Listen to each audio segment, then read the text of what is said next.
Marcos 11, del 12 al 25 veremos el día de hoy. Gracias, Celito. Este es uno de los pasajes más controversiales según varios exponentes y varios estudiosos de la palabra. Un pasaje difícil, muy revelador. Un pasaje quizás difícil de entender por primera vez. De hecho, le comentaba a mi pastor Rodrigo que cuando yo me convertí al Señor y comencé a leer la palabra, empecé leyendo Marcos. Y cuando llegué a este capítulo me detuve porque me dejó impactado. De hecho, le pregunté, pastor, ¿qué pasó acá? Jesús se enojó. Porque es algo que nosotros tenemos muy en cuenta, que es que Jesús, los milagros de Jesús eran de bondad, no eran de juicio. Entonces eso es lo que vamos a ver el día de hoy, que es el pasaje de la maldición de la higuera. Y curiosamente, lo voy a buscar acá en la Biblia, curiosamente hay una técnica literaria que ocupó Marcos para escribir esta historia, que es la técnica que se le llama la técnica del sándwich. ¿Por qué? Porque él escribe, nos menciona la maldición de la higuera en el capítulo 11, ¿cierto? Versículo 12. Posteriormente viene otra historia que queda al medio, la purificación del templo, y posteriormente a la purificación del templo viene la conclusión de lo que pasa con la higuera. La higuera maldecida se seca, o sea, queda Jesús maldice la higuera, la purificación del templo y la higuera se seca. Por lo tanto, esta técnica es conocida como le llaman también varios estudios la técnica del sándwich. Y también si yo hubiese querido hablarles el día de hoy de solamente el pasaje de Jesús maldice la higuera, la historia queda completamente inconclusa. Por lo tanto, vamos a abarcar las tres partes. Vamos a abarcar el sándwich completito. Entonces, este pasaje como introducción, ¿cierto? Vemos que Jesús se acerca. Jesús tiene hambre. Ya primero nos muestra una cualidad que viene a ser muy interesante y que vamos a analizar dentro de la palabra, que Jesús muestra su lado completamente humano. Jesús, además de ser cierto Dios, una divinidad, Jesús tuvo hambre. Se acercó a la higuera buscando algún fruto al ver que la higuera estaba llena de hojas. Vamos a leer lo que dice Marcos 11, el 12. Dice, al día siguiente, cuando salieron de Betania, tuvo hambre. Y viendo de lejos una higuera que tenía hojas, fue a ver si tal vez hallaba en ella algo. Ese si tal vez también es muy importante, que también lo vamos a analizar más adelante. Pero cuando llegó a ella, nada halló sino hojas, pues no era tiempo de higos. Entonces Jesús dijo a la higuera, nunca jamás coma nadie fruto de ti. Y lo oyeron sus discípulos. ¿Cómo sigue la historia de la higuera? Nos vamos a saltar en esta ocasión la parte de la purificación del templo. Dice, y pasando por la mañana, vieron que la higuera se había secado desde las raíces. Entonces Pedro, acordándose, le dijo, Maestro, mira, la higuera que maldijiste se ha secado. Respondiendo Jesús le dijo, tened fe en Dios, porque de cierto os digo que cualquiera que dijere a este monte, quítate y échate en el mar, y no dudare en su corazón, sino creyere que será hecho lo que dice, lo que diga será hecho. Por tanto os digo que todo lo que pidiereis orando, creed que lo recibiereis, y os vendrá. Y cuando estéis orando, perdonad, si tenéis algo contra alguno, para que también vuestro Padre que está en los cielos os perdone a vosotros vuestras ofensas. Porque si vosotros no perdonáis, tampoco vuestro Padre que está en los cielos os perdonará vuestras ofensas. hay varios puntos interesantes que vamos a tocar en este estudio. Muchos han preguntado durante los siglos de estudio, si Jesús fue injusto contra un árbol que no le estaba haciendo mal a nadie. ¿Por qué Jesús esperaba encontrar higos? ¿Realmente esperaba encontrar higos? Marcos dice claramente en el texto, no era tiempo de higos, y seguramente Jesús lo sabía y lo sabían también los discípulos. Entonces, la primera pregunta que nos podemos hacer, ¿por qué maldecir un árbol? ¿Qué culpa tenía la higuera? Algunos críticos incluso han dicho que Jesús reaccionó de manera impulsiva. Pero cuando se estudia realmente con cautela el contexto, también descubrimos que este no es un relato sobre árboles. Jesús no quería enseñarnos acerca de botánica, nos quería hablar, obviamente, mucho más allá de eso. Es un relato acerca de nosotros. Y por eso la historia que queda al centro del sándwich es muy importante. Es un relato sobre la religión que aparenta mucho, pero produce poco. Por eso el título de esta predicación se llama Las apariencias engañan.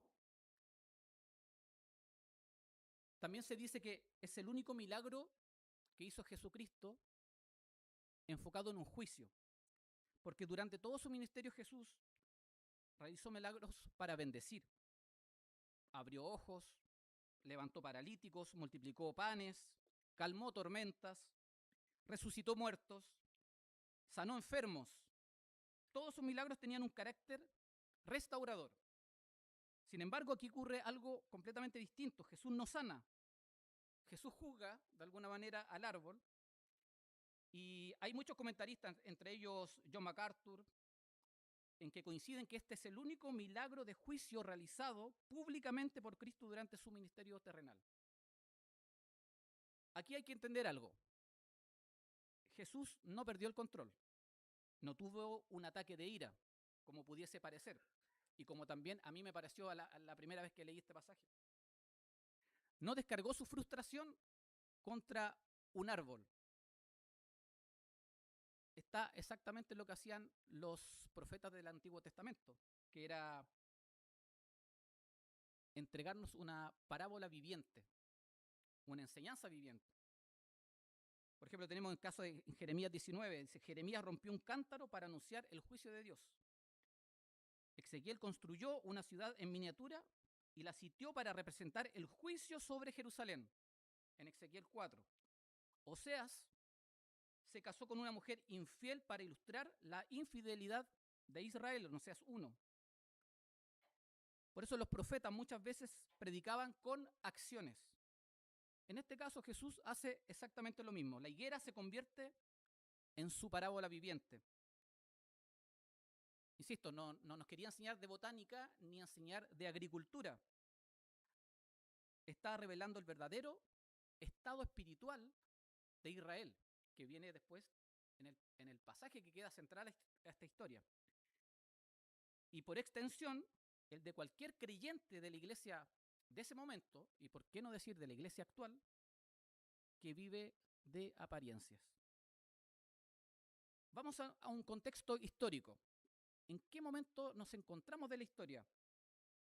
Escuchamos el domingo pasado al pastor David, que nos hablaba de la entrada triunfal de Jesús a Jerusalén. Esto si nos enfocamos en la Semana Santa, en la semana de la Pasión de Cristo, la entrada triunfal a Jerusalén, según está escrito, fue un día domingo. Por lo tanto, dice en Marcos 11, del 1 al 11, Jesús entra triunfalmente a Jerusalén. El pueblo lo recibe agitando ramas de palma y gritando, ¡Hosana! ¡Bendito el que viene en el nombre del Señor! Entró en Jerusalén y en el templo, y habiendo mirado alrededor todas las cosas como ya anochecía, se fue a Betania con los 12. Y acá tenemos en Marcos 11:12, dice, al día siguiente. Por lo tanto, fácilmente podemos deducir que estamos en el día lunes.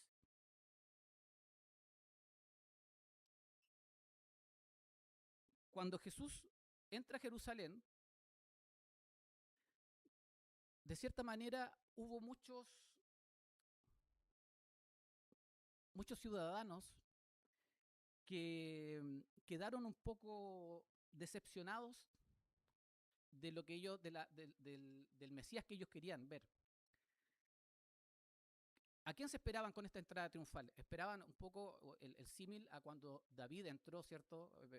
Triunfante y venía a derrotar a sus enemigos. En este caso, ellos esperaban que Jesús era su salvación, pero no la salvación que nosotros ya entendemos y espero que entendamos, sino que era prácticamente que iba a venir con un escudo de espada a derrotar a los romanos. Y Jesús prácticamente no dice nada. Jesús dice, en la palabra dice, Jesús observa. No realiza ningún milagro. Y uno se pregunta por qué. Bueno, podemos encontrar en la palabra, porque el juicio de Dios nunca es apresurado. Primero examina y luego sentencia. Entonces pasamos al día lunes. El día lunes dice, Jesús sale desde Betania. Si lo vemos cronológicamente, tiene hambre, ve una higuera, la maldice. Luego entra al templo y expulsa a los cambistas. Que esto aparece en Marcos 11, el 12 al 19. Y el día martes de la misma semana, los discípulos vuelven a pasar por el mismo lugar y observan que la higuera está completamente seca. La técnica del sándwich que yo les decía, técnicamente y quizás con una palabra correcta se llamaría técnica de intercalación. Acá los estudiosos lo llaman como Markan Sandwich, por Marcos, ¿cierto? Y que es una técnica que aparece en los relatos de Marco habitualmente. Por lo tanto, no solamente esta historia la podemos encontrar con ese tipo de técnica, sino que hay otras también.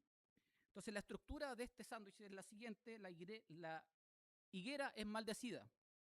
La segunda escena, Jesús purifica el templo. Y la tercera escena, la higuera aparece seca. La pregunta que nos podemos hacer, ¿por qué Marcos escribe así? ¿Por qué Marcos nos relata esta historia de esa manera? Y la respuesta es porque él quiere que interpretemos ambas escenas juntas. La higuera explica el templo y el templo explica la higuera. El árbol representa la condición espiritual de Israel. ¿Cómo era el contexto de la religión judía? Estaba llena de hojas. ¿Cuáles eran las hojas de la religión judía?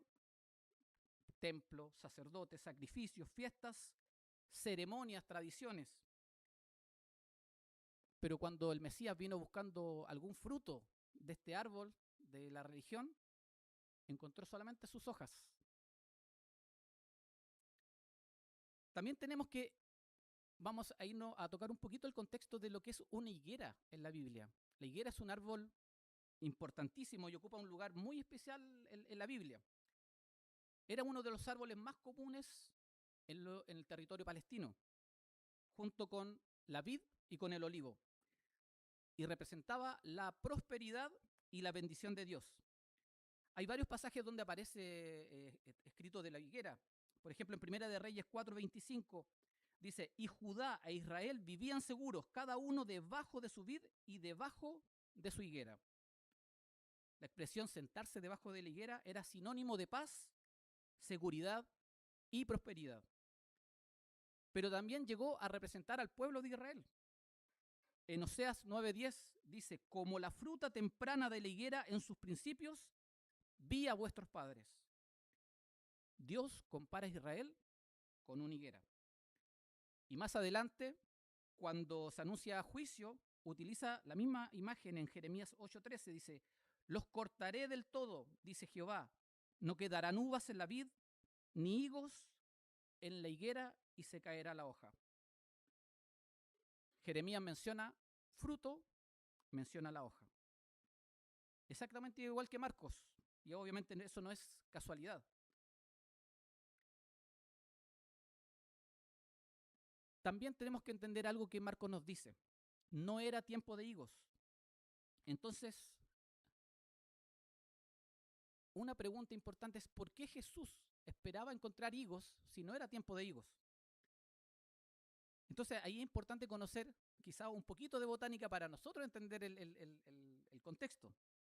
La especie que predomina en Palestina, que es la Ficus carica, cultivada en Judea, Galilea y gran parte del Mediterráneo,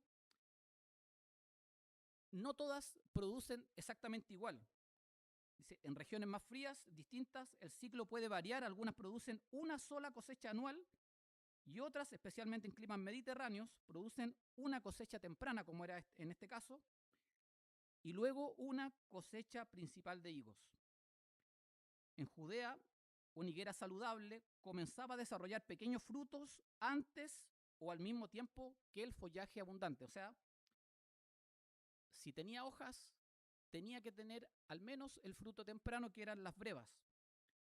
No eran los higos maduros del verano, pero eran frutos igualmente comestibles y para un viajero y para alguien que tenía hambre, eran claramente algo que los iba a salvar y alimentar por un rato, ¿cierto? Entonces, la hoja de la higuera significaba un anuncio de que acá hay alimento, acá hay fruto. Una higuera completamente llena de hojas estaba diciendo abiertamente, aquí vas a encontrar fruto. Entonces, si, aunque Marcos dijera no era tiempo de higos, si encontró la higuera llena de hojas, perfectamente podía encontrar al menos las brevas. Entonces Jesús se sabía que no buscaba higos maduros, buscaba las primeras evidencias. Pero esa higuera no tenía nada. No fue juzgada porque aún no llegaba el verano, fue juzgada porque anunciaba algo que no poseía. Es decir, las hojas estaban mintiendo.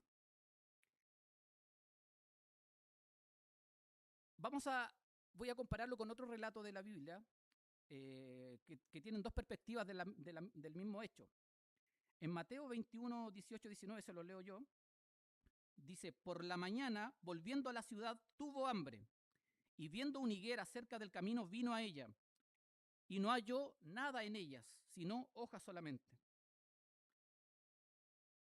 Mateo no menciona no era tiempo de higos, como sí lo hace Marcos, porque el interés principal de Mateo era mostrar el juicio inmediato de Cristo. Marcos, en cambio, añade este detalle, digámoslo así, agrícola, porque quiere que comprendamos el significado de las hojas. No existe una contradicción y Mateo en este caso resume y Marcos explica a fondo qué quiere decir esto. Nos deberíamos hacer una pregunta, quizás replantear una pregunta. ¿Por qué la higuera engañó a todos los que estaban ahí presentes, menos a Jesús? Porque las personas estamos acostumbradas a ver hojas. Cristo buscaba fruto. Incluso dice la palabra tal vez algún fruto. No esperaba encontrarse lleno de frutos tampoco. Tal vez algún fruto. Y esa sigue siendo la gran diferencia. Nosotros como cristianos, como seres humanos, como pecadores, nos solemos medir la vida espiritual por lo que impresiona. Pero el Señor nos mide por el fruto que produce. Por eso, antes de cerrar este primer punto, me gustaría que antes de entrar al primer punto, que cada uno de ustedes hiciera la siguiente pregunta. Si Cristo caminara hoy por esta iglesia, si fuéramos una higuera, y se acercara a nuestra vida, ¿qué encontraría? ¿Solo hojas? ¿O encontraría algún fruto?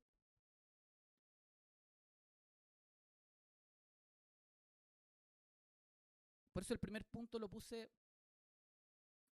me quise enfocar en la humanidad de Jesús. Marcos 11:12 dice, al día siguiente, cuando salieron de Betania, tuvo hambre. hay algo que nos sorprende al comenzar a leer este relato, que Marcos no dice inmediatamente que Jesús encontró una higuera, sino que nos dice algo mucho más profundo y algo que quizá nosotros podemos pasar desapercibido, podemos pasar de largo, que Jesús tuvo hambre, que parece un detalle completamente menor, un detalle insignificante, pero no lo es. Es el Espíritu Santo recordándonos que el Dios eterno se hizo verdaderamente hombre, el mismo que creó los árboles. Ahora busca alimento en uno de ellos. El mismo que hizo crecer cada higuera de Palestina, ahora siente hambre. El mismo que sostuvo el universo con la palabra de su poder, ahora experimenta una necesidad humana. Todo comienza con la humanidad de Cristo, porque solamente un Salvador que se hizo hombre podía salvar al hombre. Jesús era completamente Dios, pero también completamente hombre. La Biblia nunca presenta a Jesús como un hombre que parecía Dios, ni como un Dios que simplemente aparentaba ser hombre. La Biblia enseña ambas verdades al mismo tiempo. Jesús era 100% Dios y 100% hombre. No era mitad Dios y mitad hombre, era completamente ambas cosas. Eso es lo que la teología llama unión hipostática. Unión hipostática. Dos naturalezas, una sola persona, sin mezclarse, sin confundirse, sin dividirse. Su humanidad era completamente real. Tenía hambre, no fingía cansancio, se cansaba, no fingía dolor, sufría, no fingía tristeza, lloró, no fingía sed. En la cruz dijo, tengo sed. La Biblia nos muestra constantemente su humanidad. En Mateo 4:2, se lo leo yo, y después de haber ayunado 40 días y 40 noches, tuvo hambre. Hermano, yo llevo 40 minutos en ayuno y ya 40 días y 40 noches y tuvo hambre. En Juan 4:7 tuvo sed. Dice, dame de beber. En Juan 4:6 mostró su cansancio. Dice, Jesús, cansado del camino, se sentó así junto al pozo. Durmió también en Marcos 4:38 y dice, y él estaba en la popa durmiendo sobre un cabezal. En Juan 11:35, Jesús lloró. También sintió angustia, Lucas 22:44, y estando en agonía oraba más intensamente. Murió, Lucas 23:46, Padre, en tus manos encomiendo a mi espíritu. Todo esto demuestra algo maravilloso, hermanos, que Jesús experimentó plenamente nuestra condición humana. ¿Por qué era necesario? Porque solamente alguien completamente hombre podía representarnos delante de Dios. En Hebreos 2:17 dice, por lo cual debía ser en todo semejante a sus hermanos para venir a ser misericordioso y fiel sumo sacerdote.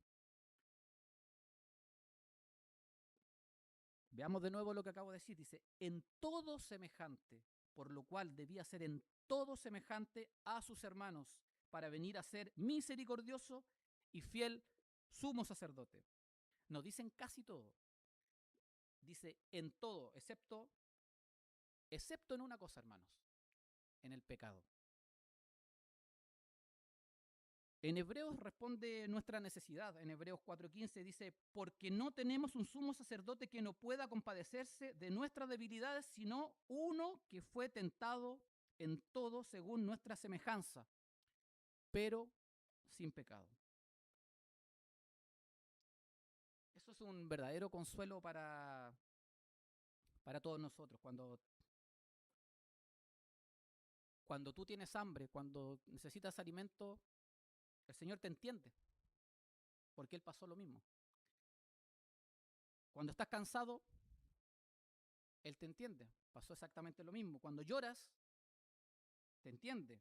Cuando eres rechazado, te entiende. Cuando eres traicionado, te entiende. Nuestro Salvador sabe perfectamente lo que significa vivir en este mundo caído, pero además de hombre, era completamente Dios. Y aquí aparece el equilibrio. El mismo Jesús que tiene hambre es el mismo Jesús que multiplicó 5 panes. El mismo que pide agua es el agua de vida. El mismo que duerme es el que sostiene el universo. El mismo que llora frente a la tumba de Lázaro, 5 minutos después, lo resucita. Qué maravilloso nuestro Señor, ¿no? Ahora, alguien incrédulo que no conozca o que quiera cuestionar todo esto dice, ¿por qué Jesús no hizo entonces un milagro para alimentarse? ¿Por qué él no le dijo a la higuera, dame fruto, cierto? Y aquí encontramos otra enseñanza. Jesús claramente podía hacerlo, pudo hacerlo, tenía el poder, había multiplicado alimentos, pero nunca utilizó su poder para satisfacer egoístamente sus propias necesidades, sino que porque estas cosas habían sido propuestas por el enemigo. En Mateo 4, de 3 al 4, dice, si eres hijo de Dios, di que estas piedras se conviertan en pan. Y Jesús, ¿qué le responde? No solo de pan vivirá el hombre. Jesús nunca ocupó su poder para evitar el sufrimiento humano. Vivió siempre dependiendo del Padre. Una humanidad perfecta. Adán cayó cuando tuvo delante un árbol lleno de fruto. Jesús permaneció perfecto cuando tuvo delante un árbol lleno de hojas.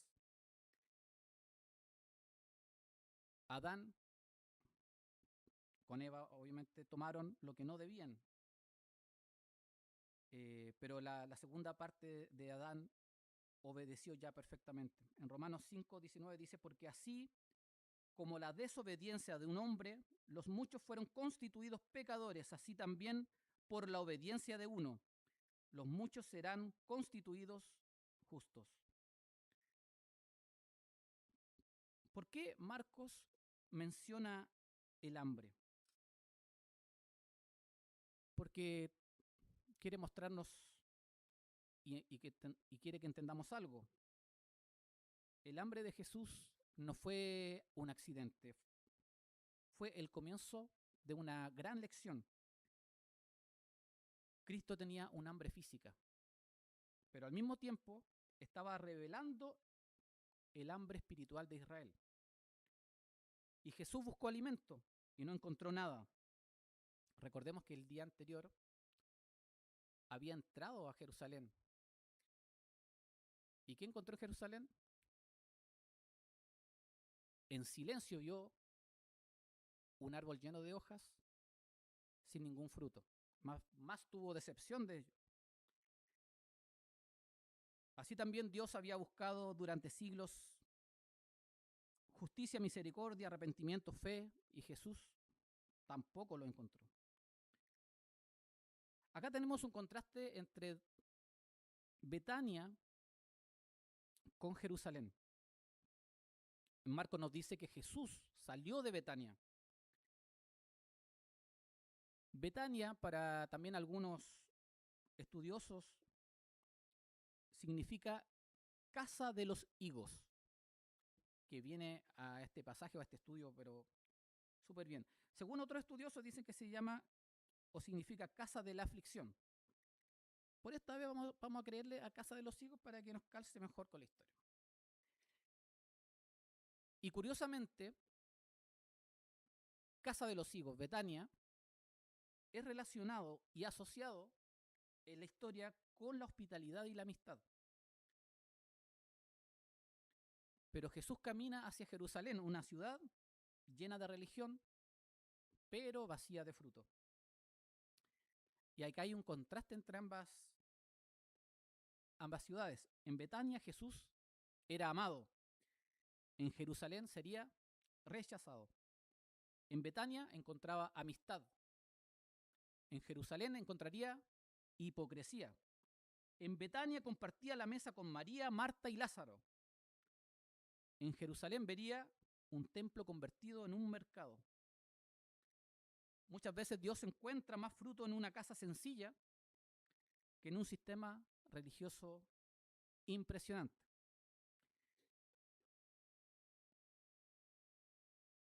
Entonces, podemos entender y aplicar todo este concepto que Marco nos quiere mostrar, también hablando del hambre de Jesús, porque quiere que comprendamos que Cristo no se acerca a la higuera por curiosidad, se acerca porque necesita alimento.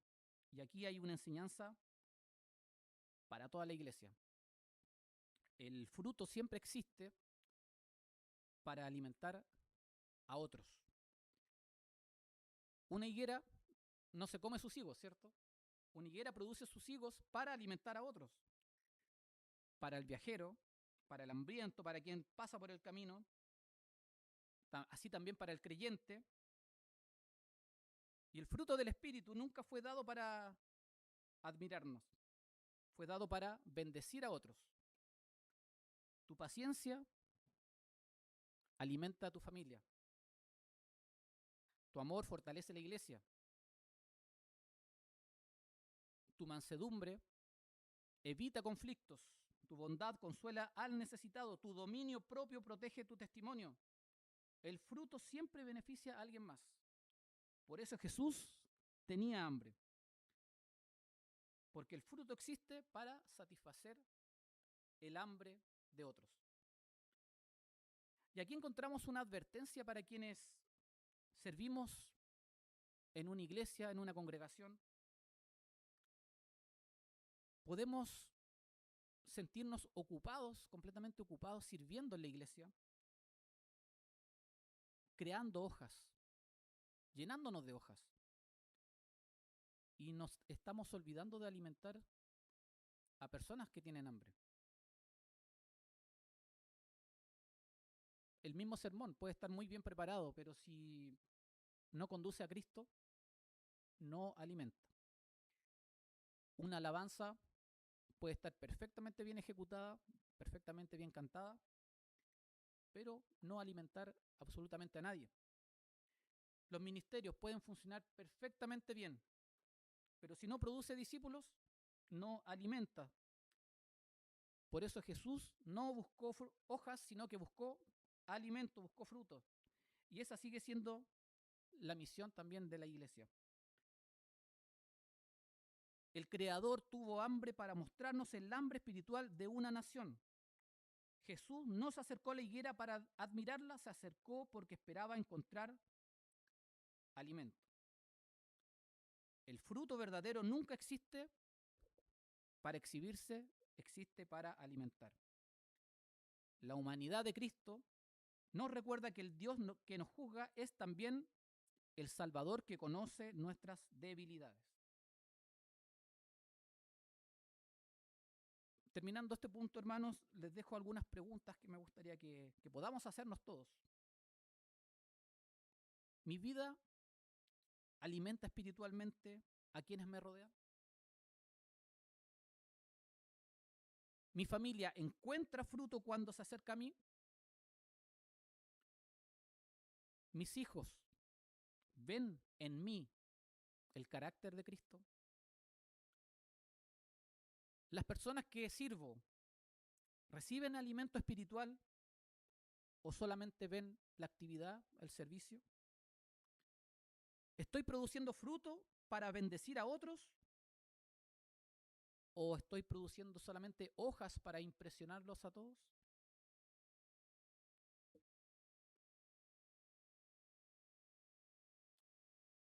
Avanzando en el pasaje, hermanos, tenemos que Jesús ya se acercó al árbol, tiene hambre, el árbol prometió alimento con sus hojas, pero cuando el Señor llega, descubre una realidad dolorosa. Las hojas ocultaban la verdadera condición del árbol. Y de eso vamos a hablar en el siguiente punto. Las hojas no dejan ver tus frutos. Yo le contaba a mi esposa cuando estaba haciendo el estudio que parte de mi niñez tiene que ver con higueras. En el mi abuelo, que tenía una parcela en Viña del Mar, un terreno hermoso que lleno de higueras, en la cual nosotros abajo de la higuera construimos una especie de canchas de fútbol, obviamente improvisadas, y era maravilloso estar ahí a la sombra, capeando el calor, sacar higos con una vara gigante y en la punta le poníamos una lata de jurel vacía y así íbamos sacando los higos y de verdad que son recuerdos maravillosos, así que cuando cortaron esa higuera, de verdad que para mí murió parte de eso, de esa vida, pero no así, no murieron así los recuerdos. Y entonces conozco muy bien la higuera, conozco muy bien los frutos y también las hojas que da, que son unas hojas grandes, y una higuera en el lugar preciso puede llegar a tener una dimensión tremenda. Por eso acá dice, cuando la apariencia oculta la verdadera condición del corazón. En Marcos 11:13 siguiendo dice, y viendo de lejos una higuera que tenía hojas, fue a ver si tal vez hallaba en ella algo, si tal vez hallaba en ella algo. Pero cuando llegó a ella, nada halló sino hojas, pues no era tiempo de higos. Esto, hermano, cuando, por ejemplo, ustedes llegan tarde del trabajo, 10 de la noche, y en un negocio tienen un letrero afuera que dice, hay pan. Entran y no hay pan. Es como eso, ¿cierto? Es como, hay higos, porque hay hojas, pero no habían hijos. Eso no pasa en JS por si acaso. Pueden ir siempre allá, siempre pancito calentito, buena atención. Por eso el corazón de la enseñanza es esta. Es si las hojas estaban tapando los frutos. Y les pido, hermanos, que vean las hojas como, véanse ustedes mismos como higuera, va a ser un bonito ejercicio. La higuera tenía un problema. No era la ausencia de hojas, era que las hojas ocultaban la ausencia de fruto. No era que estaban tapando el fruto, sino que hacían creer que había fruto. Porque las hojas de la higuera, insisto, eran abundantes y las hojas de la higuera son grandes. Pero cuando Cristo llegó, Jesús llegó, descubrió que todo era una apariencia. Y aquí, esta palabra apariencia, aquí debemos detenernos bien porque este sigue siendo el problema actualmente de la religión, de la iglesia, de nosotros mismos. La religión puede producir hojas, pero solamente Cristo puede producir fruto, hermano. Jesús vio de lejos, observen el detalle, en Marcos dice, viendo de lejos una higuera, las personas también vemos de lejos. Y desde lejos casi todos parecemos mejores de lo que realmente somos. Desde lejos, ¿qué podemos ver? ¿Qué hojas podemos ver? ¿O qué árbol podemos ver? ¿Qué higueras podemos ver? Un excelente predicador, una familia hermosa, un líder muy espiritual, una iglesia muy organizada, pero solamente Cristo se acerca a lo suficientemente cerca para mirar detrás de las hojas. Las hojas, hermanos, se ven de lejos, por eso las hojas impresionan,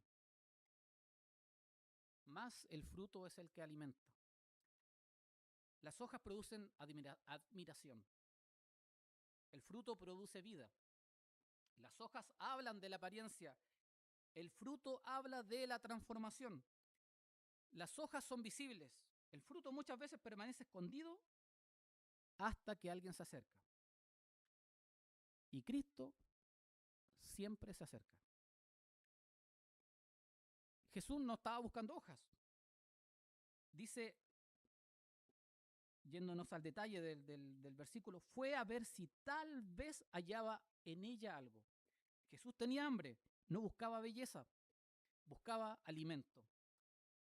Las hojas eran solamente un medio, nunca el propósito. Mateo nos ayuda a entender. En Mateo 7, ahí les pido que vayan por favor a esta cita, Mateo 7, versículos 16 al 20.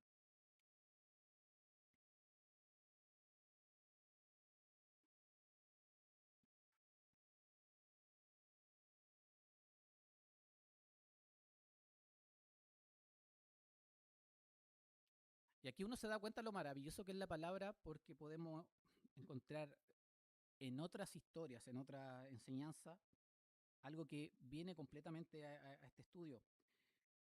Dice, por sus frutos los conoceréis.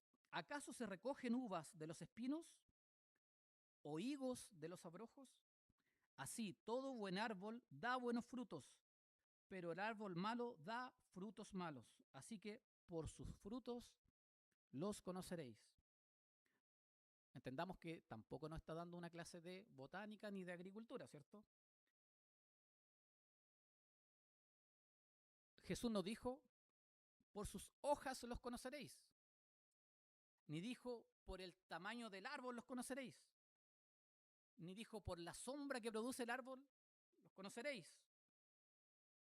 Dijo, por sus frutos. Porque el fruto nunca miente, hermanos. Las hojas, sí. Diferencias entre hojas y fruto. Las hojas son externas, el fruto nace desde adentro. Las hojas aparecen rápidamente. El fruto necesita tiempo. Las hojas cambian con las estaciones. El fruto más bien revela la salud del árbol. Las hojas pueden existir sin fruto, pero jamás existiría fruto sin hojas, sin vida. ¿Qué representan las hojas entonces? En este relato las hojas representan todo aquello que puede dar apariencia espiritual. No son malas las hojas en sí mismas. El problema aparece cuando reemplazan al fruto. Hoy en la iglesia las hojas pueden verse así, hermanos. Asistir fielmente a la iglesia. Conocer mucha doctrina. Predicar, cantar, dirigir ministerios. Tener muchos años de experiencia. Memorizar versículos. Tener títulos teológicos. Vestirse correctamente. Tener buena reputación. Todo lo que dije, hermano, no son cosas malas, pero son hojas. No descuides tu fruto, hermano. Eso no te garantiza una vida transformada. Es lo que los demás ven a simple vista.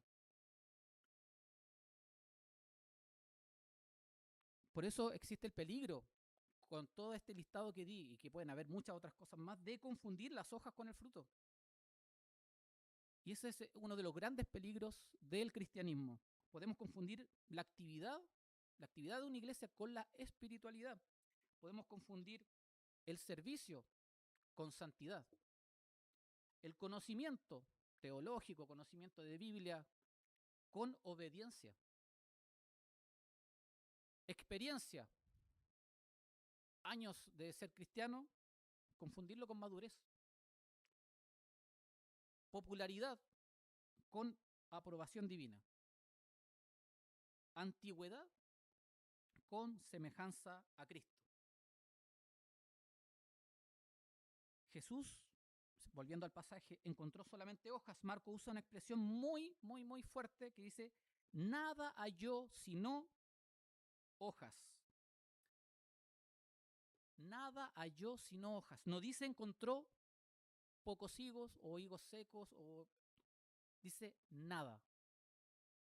No había absolutamente ninguna evidencia de vida, no había nada para comer, para alimentarse. Las hojas prometían mucho, prometían abundancia de fruto, y la realidad era completamente distinta. En ese contexto, los fariseos eran exactamente iguales a la figura de esta higuera. Por eso inmediatamente Marcos nos lleva al templo, porque la higuera representa a los líderes religiosos. Jesús ya lo había dicho, ya lo había denunciado. En Mateo 23, 27 al 28 se lo leo yo. ¡Ay de vosotros, escribas y fariseos, hipócritas, porque sois semejantes a sepulcros blanqueados, que por fuera a la verdad se muestran hermosos, mas por dentro están llenos de huesos de muertos, así también vosotros por fuera a la verdad. Os mostráis justos a los hombres, pero por dentro estáis llenos de hipocresía e iniquidad. Hermanos, si esto lo traspasamos a la historia de la higuera, es una descripción pero 100% que nos calza con la higuera que nos muestra hoja. Por fuera, hojas, por dentro, nada. Jesús continúa diciendo en Mateo 23:23, ¡ay de vosotros, escribas y fariseos hipócritas, porque diezmáis la menta y el eneldo y el comino, y dejáis lo más importante de la ley, la justicia, la misericordia y la fe! Ellos tenían el contraste. Diezmaban hasta las especias, pero les faltaba el fruto. Lo mismo que dice Jesús, justicia, misericordia y fe. El verdadero problema de los fariseos no era que conocieran demasiado la Biblia. El problema era que conocían la Biblia. Ese era su gran problema. Pero no conocían al Dios de la Biblia. No era que sirvieran demasiado, era que servían para ser vistos. No era que oraran, sino que era esa oración que ellos tenían para impresionar. No era que ayunaran, sino que ayunaban para recibir un reconocimiento. ¿Cómo se ve esto hoy? Ahí tenemos que tener mucho cuidado, hermanos, porque el propósito no es criticar a esta iglesia ni a otras iglesias. El propósito es examinarnos a nosotros mismos, porque cualquiera de nosotros, hermanos, puede convertirse en una higuera. Esperamos que seamos la higuera que da frutos, ¿cierto? Podemos tener como iglesia un gran templo, grandes escenarios, pantallas LED, excelente iluminación, buenos estacionamientos, miles de asistentes, producciones profesionales. No estoy describiendo a ninguna iglesia en particular, hermano. Música extraordinaria, eso es lo que tenemos acá. ¿Sí? Predicaciones bien elaboradas. Pero Cristo nunca dijo, Jesús nunca dijo la palabra, por el tamaño de sus templos los conoceréis. Dijo, por sus frutos los conoceréis. Y este contraste puede ayudarte a impactarte a ti mismo. Porque Jesús nunca dijo, por la cantidad de miembros los conoceréis. Jesús nunca dijo, mientras más luces haya, más gloria habrá. Ahora, en paréntesis, hermanos, vamos a colocar luces justo esta semana, pero no crea que estamos pasando en alto esto. ¿Eh? Solamente es para mejorar la visual, las transmisiones. Jesús no dijo, mientras más seguidores tengan, más espiritual será la iglesia. Jesús nunca dijo, bienaventurados los famosos. Jesús nunca dijo, lo importante es llenar auditorios, llenar el templo. Jesús nunca dijo, lo importante es parecer espiritual. Jesús dijo, por sus frutos los conoceréis. ¿Qué fruto esperaba Jesús? Evidente que no esperaba una perfección, pero esperaba evidencia, esperaba fruto. Dice, tal vez algún fruto. No dice un fruto jugoso, un fruto grande, un higo. Tal vez algún fruto. Buscaba amor, misericordia, justicia, arrepentimiento, fe, humildad. Claramente no busca tampoco un espectáculo religioso en nuestras iglesias. Busca vidas transformadas a través de su palabra. Y las hojas, hermanos, que tenemos que tener cuidado y también cuidarnos entre nosotros, pueden hacer que escondamos los frutos. Insisto, no es malo tener hojas, pero no escondamos nuestros frutos y no dejemos también que no crezcan estos frutos. Las hojas pueden esconder orgullo, mucha doctrina, poco amor. Las hojas pueden esconder experiencia, muchos años en la iglesia, pero hay poca humildad. Las hojas pueden esconder servicio. Puede haber demasiada actividad acá, pero poca oración. O sea, nos podemos transformar en una sede vecinal o un centro de eventos. Las hojas pueden esconder ministerios, mucho reconocimiento, bonitas las canciones, todos los ministerios funcionando a la perfección, pero pueden esconder santidad. Las hojas pueden esconder conocimiento, puede haber mucho sermón, muy buena palabra, pero poca obediencia a la palabra. Y aquí yo te hago una pregunta, hermanos, ya para ir también terminando. Si quitáramos todas las hojas de lo que es nuestra iglesia actual, los cargos, los títulos, los ministerios, los años de experiencia, la plataforma, el escenario, la reputación, ¿qué quedaría si sacáramos todas estas hojas? ¿Seguiría habiendo fruto, hermano? Porque llegará el día que cuando Cristo quitará todas las hojas y solamente quedará aquello que realmente produjo nuestra vida. Juan 15, versículo 4 al 5 dice, permaneced en mí y yo en vosotros, porque separados de mí nada podéis hacer. El fruto no se fabrica, no se pinta, no se pega en un árbol, el fruto nace. Y solamente nace cuando permanecemos unidos a Cristo. Por eso, una iglesia que no produce fruto simplemente no está haciendo bien su trabajo. Una iglesia que no produce fruto simplemente, o sea, no se produce fruto simplemente por trabajar mucho. Produce fruto cuando permanece en Cristo.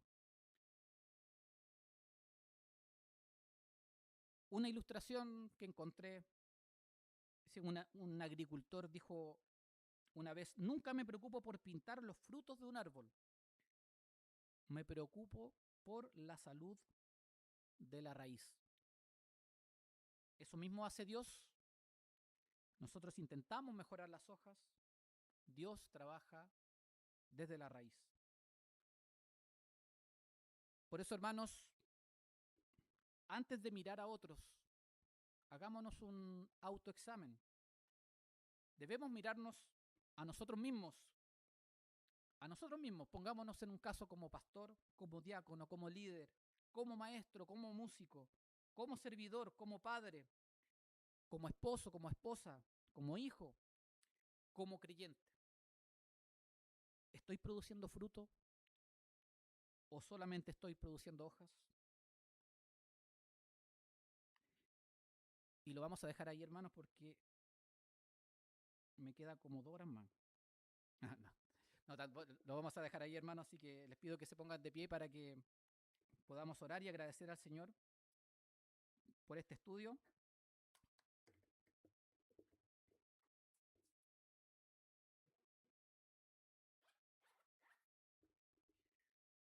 Dios amado, te damos gracias, Señor, porque mis hermanos puedan escuchar a través de mí parte de tu palabra, Señor, esperando que me hayas usado, que se haya podido entender este estudio, Señor. Bendice a cada uno de los presentes, Señor, agradecido de la asistencia, agradecido de cada uno de los que están acá, Señor. Bendícelos, Señor, dale salud, protección, provéeles siempre, Señor, así a cada uno también de los que por alguna razón no pudieron estar ausentes o se encuentran sirviendo en la iglesia de Recoleta, Señor. Te agradecemos, Señor, este día lluvioso, Señor, que tú nos regalas, Señor, un día más de vida, Señor. Consuela a quienes están tristes, Señor. Enséñanos también, Señor, a ser mejores personas, mejores árboles, Señor, que no solamente podamos mostrar nuestras hojas, sino que también darle ese fruto que sale de cada uno de nosotros a quienes lo necesitan, a quienes tienen hambre, Señor, de estos frutos, Señor. Te agradecemos, Señor, por lo que tú haces por cada uno de nosotros, por tu misericordia, por tu bondad, Señor, que sin merecerlo recibimos cada día de ti, Señor. lo agradecemos en el nombre de nuestro amado Jesucristo, Señor. Amén. Renatito,